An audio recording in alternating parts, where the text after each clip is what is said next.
We last left off with Kayqubad leading the Iranian army to confront Afrasiyab and the invading Turanians. The battle begins immediately when Qaran of Iran charges ferociously straight into the Turanian army.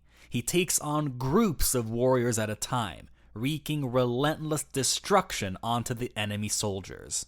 The Turanians are shocked by Qaran's overwhelming strength. Qaran catches sight of Shamasas, one of Afrasiyab's strongest warriors, and charges straight at him and, in a flash, cuts off his head.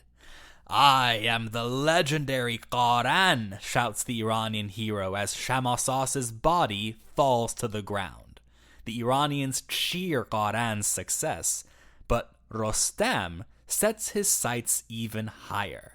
He goes to his father, Zal of Zabulistan, and asks, "Father, tell me, where is Afrasiyab? How can I find him? Tell me everything you know about his abilities, his armor, and his flag. I will find him and bring him straight to you." Zal calmly talks Rostam down. "My son, hear me. Afrasiyab's flag and armor are black. His iron helmet and armbands are gold, and his plume is the color of sable. But I don't want you to take an unnecessary risk today. Afrasiyab is like a dragon who can breathe fire. He is ruthless, brave, and lucky. Avoid him, it's too dangerous." But Rostam challenges Zal. "Don't worry about me, father. I have God on my side, along with my sword, mace, heart, and strength. Afrasiyab may be a dragon and a div, but I will grab him by the belt and throw him down to make him lifeless, and you will see his soldiers flee in panic at what I'll do to their commander." And before Zal can talk him out of it, Rostam spurs his horse Rakhsh and the two charge straight into the Turanian army. Meanwhile, Afrasiyab watches as the young Iranian hero cuts through his soldiers and heads straight toward him. Alarmed, he asks his advisors, "Who is that young man, that dragon so ferocious and wild?" And an advisor tells Afrasiyab, "Sire, that is Rostam, the son of Zal and grandson of Sam. Look, don't you see the ox-headed mace he's carrying? The same one that belonged to his grandfather. He is young and ambitious and eager to make a name for himself." Afrasiyab wastes no time and immediately begins charging back at Rostam like a ship rising on a wave. Rostam sees the Turanian prince charging toward him and prepares for the attack. He grips Rakhsh tightly, then, as he approaches Afrasiyab, hangs his massive mace from his saddle. This frees his arm, so when the two finally meet, Rostam reaches out, grabs Afrasiyab by the belt, and yanks him up straight off his horse.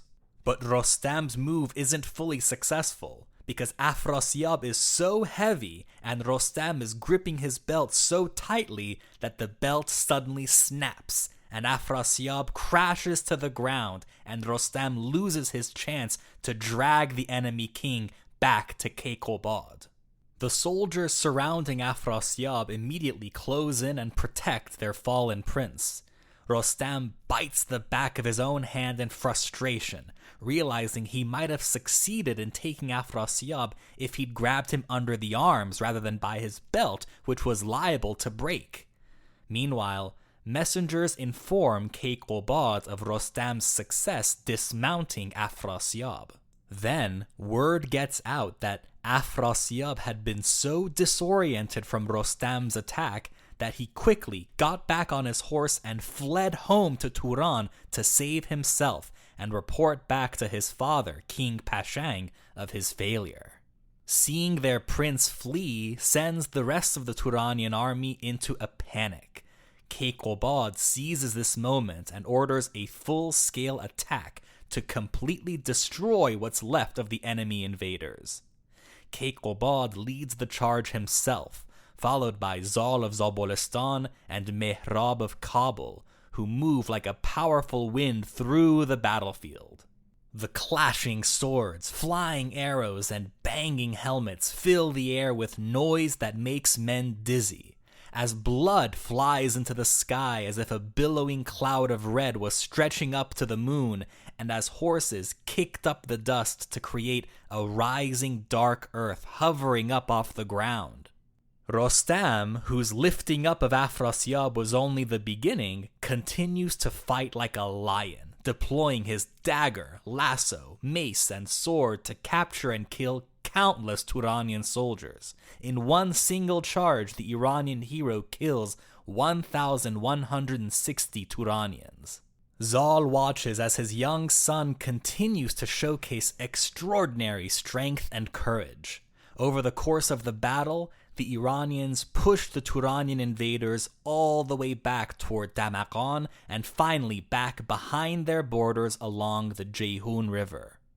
Depleted and dismayed by their humiliating defeat, the Turanian army collapses into confusion and shame, with no fanfare and nothing to show for their invasion but destroyed weapons and broken hearts. Iran beat Turan.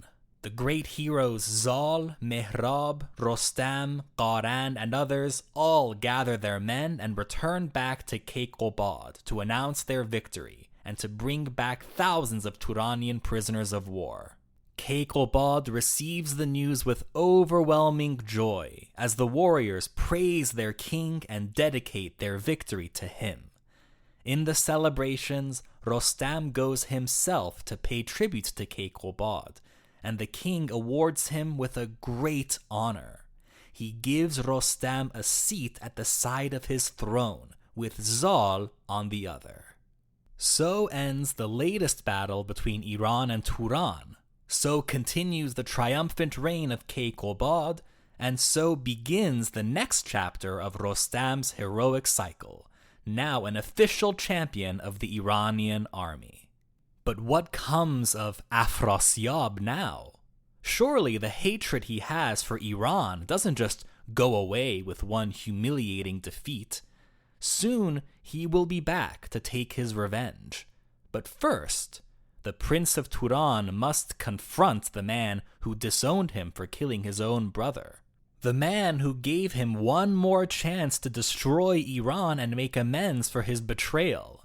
The man whose throne Afrasiyab is destined to inherit.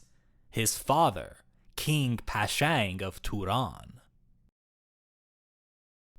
If you enjoyed this episode, feel free to share it or leave a review. Thanks for listening, and stay tuned for more Shahnameh Quest.